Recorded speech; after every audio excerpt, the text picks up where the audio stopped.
El F-14 era el caza más avanzado de su época.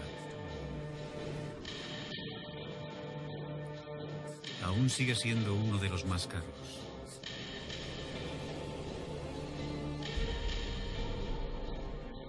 Pero esta serie no trata del F-14. Es la historia de los hombres que pilotaron los F-14 sin el equipamiento adecuado.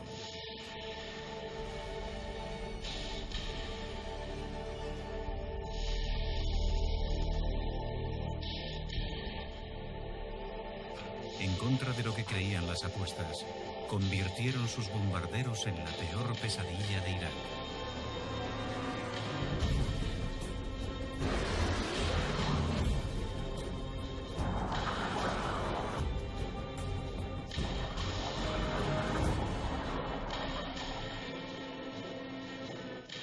Vale, déjenme empezar por los MiG-25.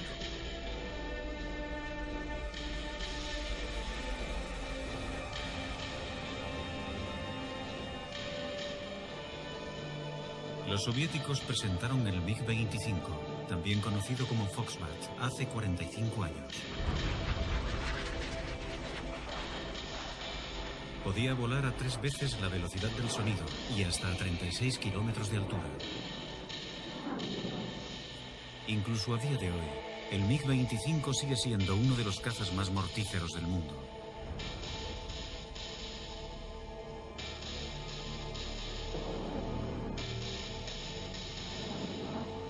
Volaba tan alto que sus tripulantes debían utilizar lo que parecía un traje espacial. Antes de 1979, los MiG-25 soviéticos invadieron repetidamente el espacio aéreo iraní para llevar a cabo sus operaciones de reconocimiento, rompiendo varias veces la barrera del sonido. Nuestros vecinos siempre usaban sus Foxbat para llevar a cabo misiones de reconocimiento y monitorizar cualquier movimiento en nuestro territorio.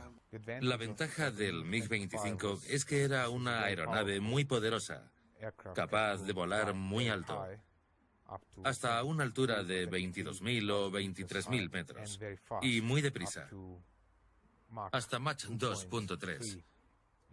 En caso de emergencia, incluso más deprisa. Su velocidad era de más de 3 veces la velocidad del sonido. No es difícil suponer por qué era tan difícil de fijar con un radar. Para asegurarnos de que un misil no explota cerca del avión que lo ha lanzado, hay un tiempo de demora antes de activarse el misil.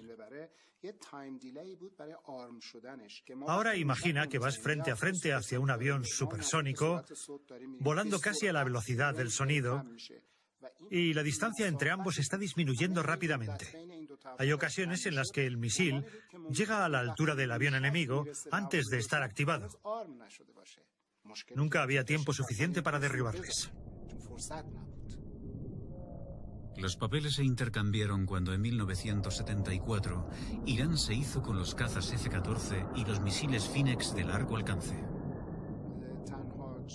Los F-14 eran los únicos aviones que tenían alguna posibilidad en distancias largas. Al menos teníamos el tiempo suficiente para activar y lanzar nuestros misiles. A partir de entonces, los MiG-25 tuvieron que abandonar el espacio aéreo iraní. Pero aún quedaba mucho para que la lucha terminase. En 1980, Saddam Hussein estaba preparándose para la guerra contra Irán, y su armada necesitaba fotos aéreas de Irán. Para las operaciones de reconocimiento no podían usar una aeronave normal. Necesitaban una que volase lo suficientemente alto para evitar ser alcanzada por los misiles antiaéreos. Y en caso de ser detectado, tenía que ser lo suficientemente rápido para escapar de los cazas iraníes. Además, tenía que ser capaz de tomar fotos aéreas muy detalladas. Todo eso dejaba al MiG-25 como la única opción para Irak. Los iraquíes llegaron a tener un total de 24 MiG-25 en 1980. 12 de ellos eran MiG-25P, interceptores, y los otros 12 eran MiG-25RB. bombarderos de reconocimiento.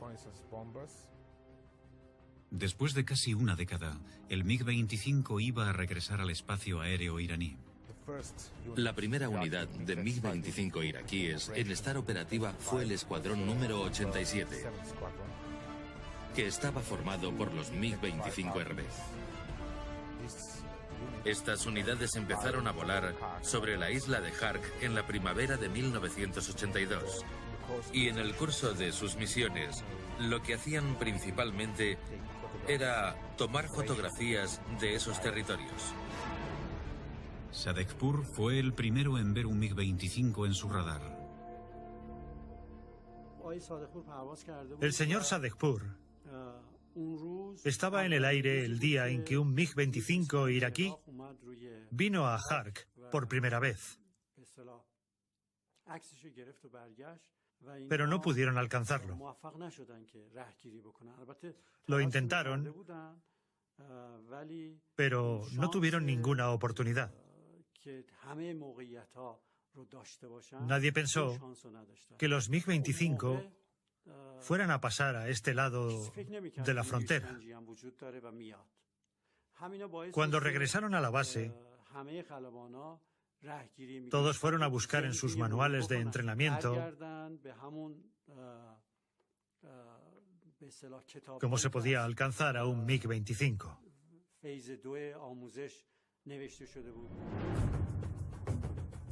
Siempre que los pilotos iraníes intentaban dar caza a un MiG-25, este aceleraba, ascendía y se escapaba de los F-14.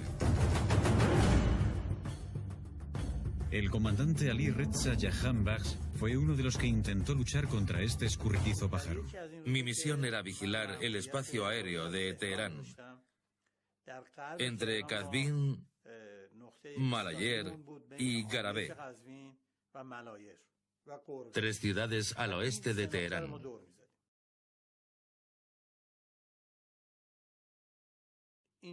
Entonces es cuando oí un avión viajando hacia Isfahán.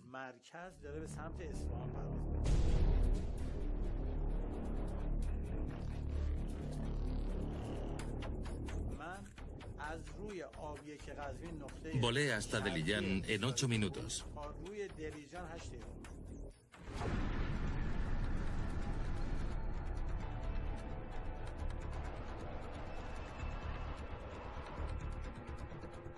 En Deliyán me di cuenta de que estaba viajando a unos 2000 kilómetros por hora.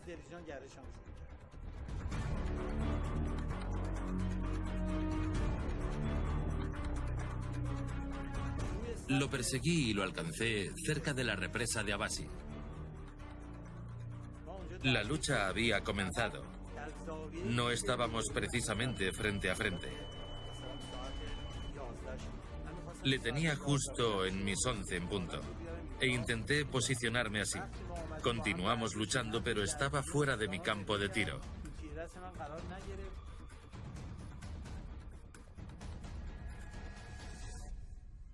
Irán estaba sancionada por parte tanto del bloque oriental como del occidental, por lo que reemplazar los misiles Finex existentes no era una opción.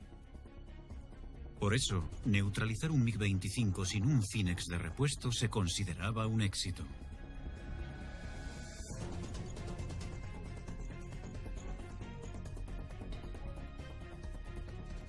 No pude derribarlo, pero él tampoco pudo llevar a cabo su misión. No pudo bombardear Isfahán.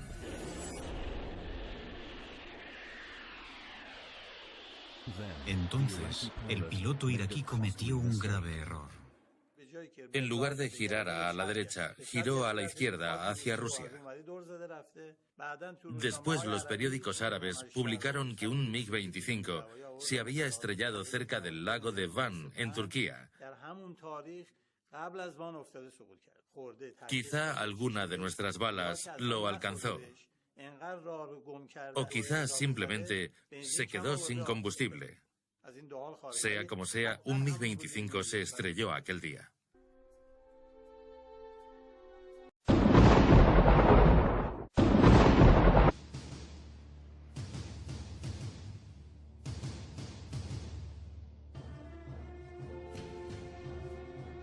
Shiraz, base aérea número 7.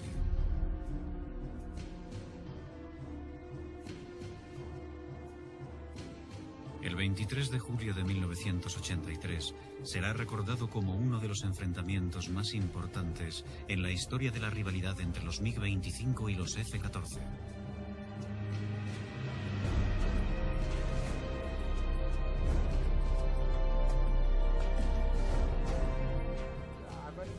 Era julio de 1983. El coronel Rostami era el subdirector del comando de Shiraz. Yo era teniente por aquel entonces. Recuerdo que estaba con el señor Rafi. Era por la mañana temprano. Sobre las 7 quizá. Realizamos toda nuestra rutina y despegamos.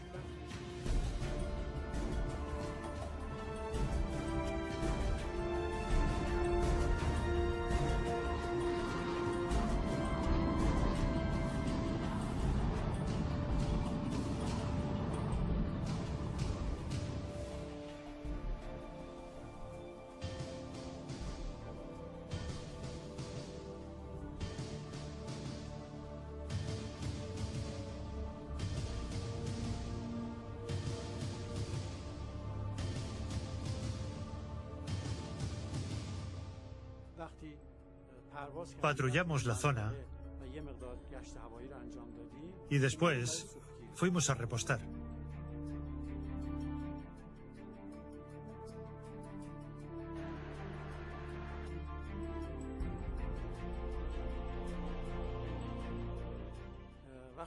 Las armas y el avión estaban preparados.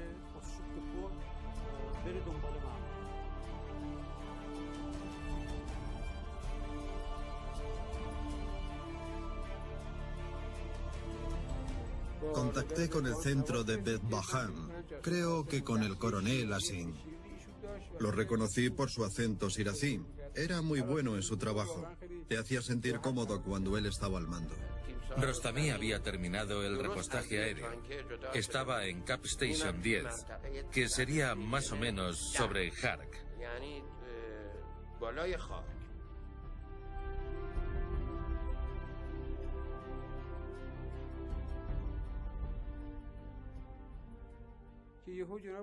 De repente, Asin dijo que había algo volando a mucha altitud.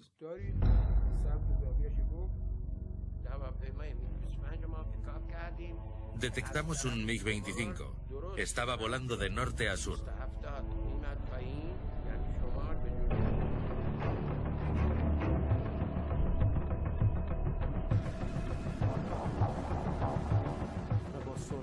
Acercándose a Hark a una velocidad de unos 2000.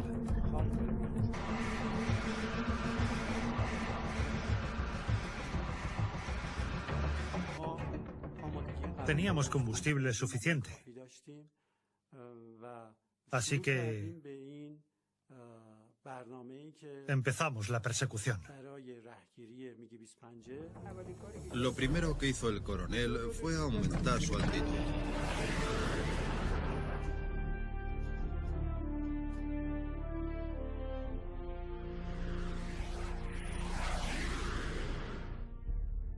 Aunque el F-14 podía disparar sus misiles Phoenix desde una altitud inferior, los misiles tendrían más posibilidades si se disparaban a una altitud mayor.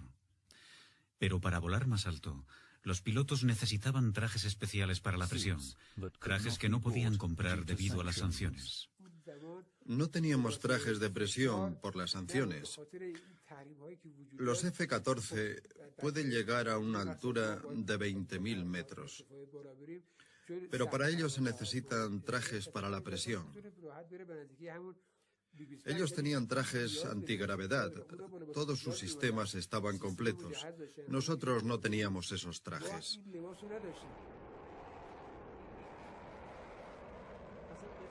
Los F-14 no necesitan subir mucho para derribar a los MiG-25. El misil Phoenix fue diseñado para derribar objetivos veloces hasta una altura de 24.000 metros. Me di cuenta de que lo mejor era girarlo para que pudiéramos acercarnos al ángulo derecho del objetivo y tener el efecto Doppler a nuestro favor. Ascendimos hasta los 11.000 metros. Llegamos a Mach 1.4 con el posquemador. Los parámetros estaban listos, así que lo alcanzó. Estábamos volando a Mach 1.5 y él a 2.5. Volábamos el uno hacia el otro, a 4 veces la velocidad del sonido. Nos estábamos acercando más y más. Se veía en el radar. Cuando lo detectamos estábamos a unos 240 kilómetros, pero cuando llegamos a altitudes superiores solo estábamos a 80 kilómetros. Estábamos perdiendo nuestra oportunidad. Si no le derribábamos, le perderíamos.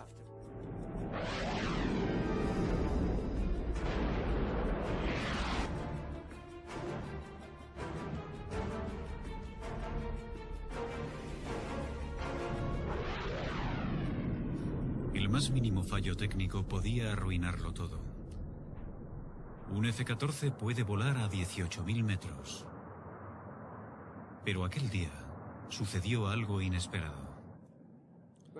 Estábamos a unos 11.000 metros y algo ocurrió. La cabina estaba presurizada. La presión del aire dentro de la cabina se mantiene como si estuvieras a 2.500 metros. Para poder respirar con normalidad. No quieras saber lo que es probar la presión del aire real que hay a 10.000 metros. En ese momento, el sistema tuvo un error de funcionamiento momentáneo. Podía sentir los tímpanos saliéndose así. Fue muy poco tiempo. Y afortunadamente, todo volvió a la normalidad. Y entonces continuamos con la operación.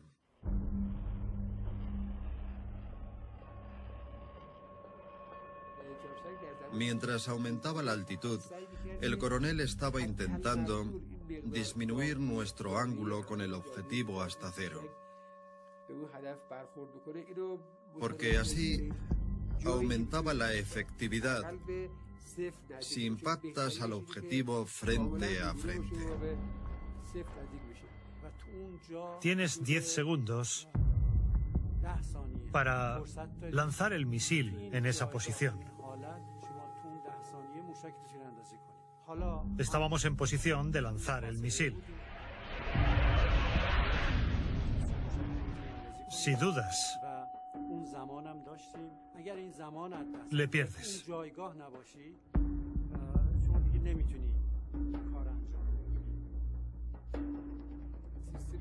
El radar nos mostraba que estábamos listos para disparar. Lo teníamos localizado. 5 o 6 segundos después de tenerle localizado, le dije al señor Rafi que disparase el misil.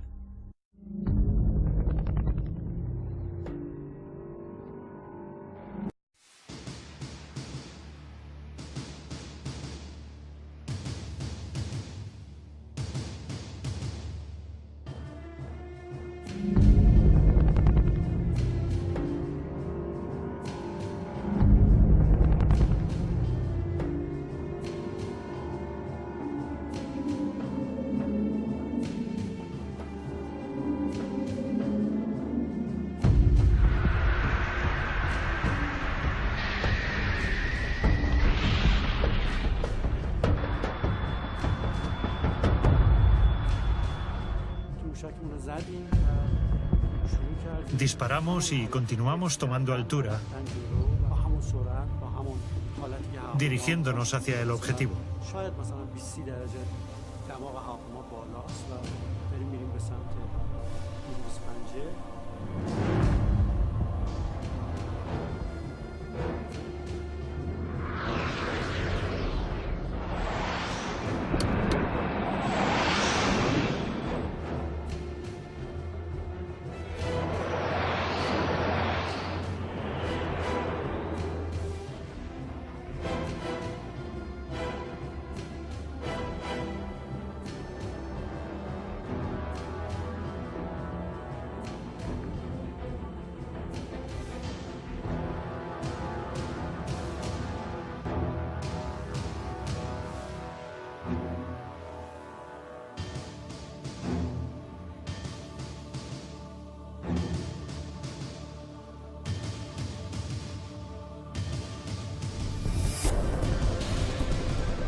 El Phoenix no es un misil normal.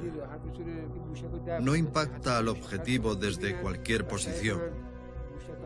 Porque si el objetivo ve venir el misil, puede esquivarlo fácilmente.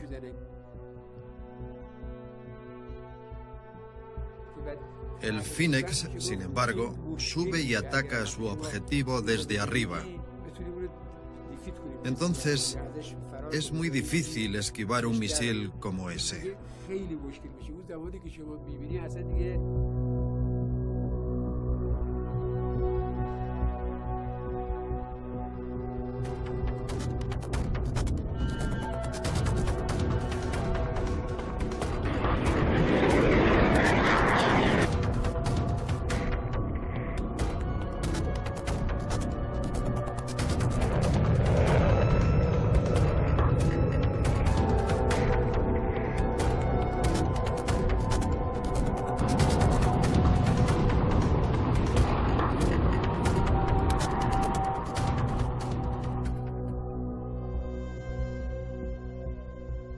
Mi conclusión es que los F-14 iraníes han derribado al menos 2. Y parece muy probable que un total de 4 MiG-25 iraquíes durante la guerra con Irak. Estas son las cifras que puedo más o menos confirmar en este momento.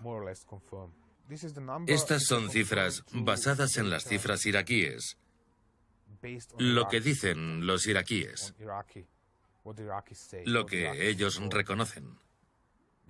Esas son las cifras dadas por los pilotos iraquíes, los expilotos o las encontradas en documentación iraquí original. Y estas las contrasto con las reclamaciones no iraníes, porque, como ya he dicho oficialmente, las autoridades iraníes mantienen que las fuerzas aéreas iraníes no derribaron ningún MiG-25 iraquí, pero los iraquíes admiten que al menos perdieron 2. Después de varias derrotas importantes en 1984 y 1985, Irak empezó a usar los MiG-25 para llevar a cabo bombardeos ciegos en varias ciudades iraníes desde mucha altitud. Los soviéticos siguieron ayudando a Irak a mantener y mejorar sus MiG-25. Sus pilotos incluso llegaron a pilotar algunos de sus MiG-25 para la armada iraquí. Los F-14 iraníes fueron los responsables de neutralizar a los MiG-25, y ambos pájaros continuaron luchando hasta los últimos días de la guerra.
Thank you.